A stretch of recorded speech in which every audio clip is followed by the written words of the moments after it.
Hi guys, David Jennings here from davidjennings.com, and really excited today to have lined up an excellent interview for you in the lead up to Ed Dale's event, which this weekend we're going to the Homecoming 2 seminar. I actually met the person I'm interviewing today, Kenny Goodman, at the first Edge seminar, and we connected really well. I like his style as far as he's very straight down the line. He's someone who doesn't so much talk in terms of theories that he's read about. He's out there in the real world practicing it. And I think one of the most exciting things when I first met Kenny was he was talking about a business he was doing in, was it garbage truck? Yeah, or garbage skip hire. Yeah. Skip hire. And yeah. I think for me, I love to see people applying internet marketing to real world businesses as opposed to, just selling internet tools to other internet marketers. So instantaneously got on really well with Kenny, and he's sort of positioned himself now as a bit of an expert when it comes to domain names, buying and selling, and really I think coming up with some things that are on the cutting edge. So I wanted to talk a little bit about domain names, buying, selling, how we can use them for generating traffic, and just basically I think there's a big opportunity there. So thanks for your time. You're welcome. Really good to catch up. If we just dive straight into it, I'm interested to know, in terms of traffic, what are some ways that we can use buying domain names to help generate traffic to our website? You can buy old domain names. So if you can get a domain name that has age with it, generally, if it's been a website previously, then it will already have traffic going to it. Also, if you can get a domain name that has pages that are indexed, and then you do a site explorer to find all the different pages that are indexed, then you can utilize those pages that you will probably find already generate traffic for you. These websites, now we're talking domains coming up, expired domain names, are we talking buying off people? What are some of the methods that you use? When I talk about domaining, I always tell people that 1% of my, what I like to call dynamite domains, these real powerful domains, less than 1% of those come from brand new domains. So I always say go for domains that are pre-owned, whether that be drop-catching expired domains or buying domains in auctions, brokerages, that type of thing. My main focus now is buying domains via auctions or direct. My actual favourite place to buy is by going direct to the owner. As far as the business model, I know we were talking about using domain names for traffic, but people are making a business out of buying and selling domain names. Yeah. And a few people may have heard the story. John Reese, very early on in his career, it was something ridiculous like income.com. I'm not sure what it was. Still got that. Yeah, and there was another domain name where, because he got into the buying and selling domain names, and I remember him talking about he sold it for $1,000, later to find that the guy went on to sell that same domain name for $1 million. Yeah. And he felt gutted. Well, it's like business.com. Business.com went, I think it must have been the late 90s. It sold for something like $7 million. Yeah. Everyone was like, that is unbelievable, $7 million. Yeah. And then just recently, a few years back, sold for $340 million. Wow. Because what they did is they built, pardon the pun, but they built a business on that. And for me, what I've learned about domaining is you can increase the value of what I call a naked domain, that's a domain without anything on there, by adding a site on there, whether it be a blog or especially if it's a money site, and get your site ranking because that appeals to people's vanity.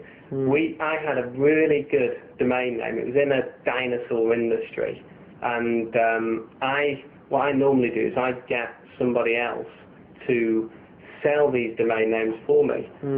I've got a guy who he absolutely loves selling. So he phoned everyone within this industry and tried to sell this brilliant domain name. And normally he gets a few people who want to buy it.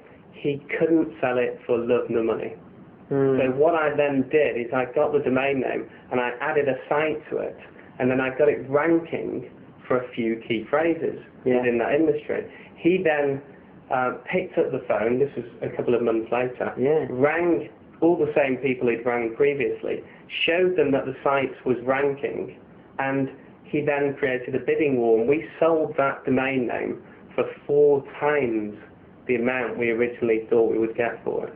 Yeah. So you can appeal to people's vanity. That's one way of doing it, by getting the site ranking. They weren't even bothered about traffic. Yeah. The other way to add value to it is by getting traffic, of course, which is your forte. Yeah. And then, if you really want to increase value on it, turn it into a business by creating some turnover on there. And then the holy grail is create profit. Yeah. I can see there's a huge opportunity here. I almost feel like, and this is something that we're definitely shifting to, my team and I, is the idea of buying web businesses, building them up and then selling them. I know you were talking about getting to the point of having the business to have profit. When we strip it right back down to the domain level, what are the things that you're looking for, the qualities of a domain name? Like you talked about the age, and like what helps determine the value which you're willing to pay? Well, there's lots. I mean, first of all, we have to understand that domain names it's just such an immature industry. I compare, web real estate with traditional bricks and mortar real estate, but if you think about it, traditional bricks and mortar real estate has been around for millennia, so it's very easy to value traditional bricks and mortar real estate, whereas you can't do it so easily with domain names and other web properties. But the guidelines I look for on a domain name is, first of all, the keywords. So if it's got good key phrases in there, or if it's a single word domain name, then it's going to have a lot more value to it. The length of the domain name has, if the shorter the domain name, the better. The extension as well. Yeah. We all know .coms are worth, probably 3 or 4 times the amount of anything else out there. Yeah. Page rank. Backlinks, if it's got good quality backlinks pointing to it, whether it's got existing traffic, as I mentioned earlier, pages indexed, and also, I find domain names out there, and I specifically search for domain names that have DMOZ listings and Yahoo listings, because you know that they've come from a quality place. Yeah.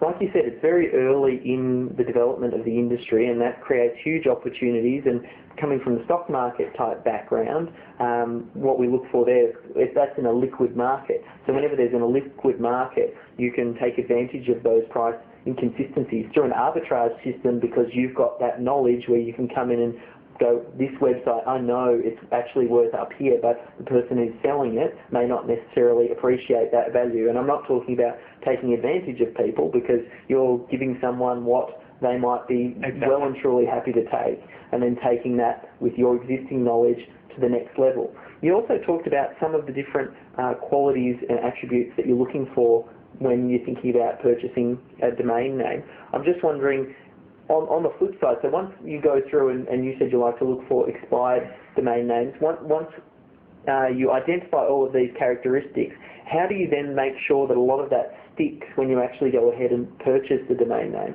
Well, first of all, you've got to look at the history of that domain name. So another point that I didn't mention earlier is the actual industry it's in. That has a big effect on the value of the domain name. Look at the history of that domain name. What site was it beforehand?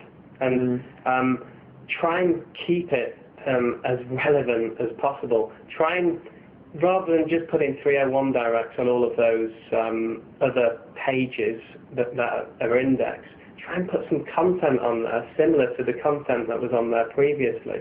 And the first thing I do when I buy a expired domain name, I'm focusing more on just pre-owned domain names now, not exactly expired domain names, is to get content on there as fast as possible. And then if I've spent a lot of money on that domain name and I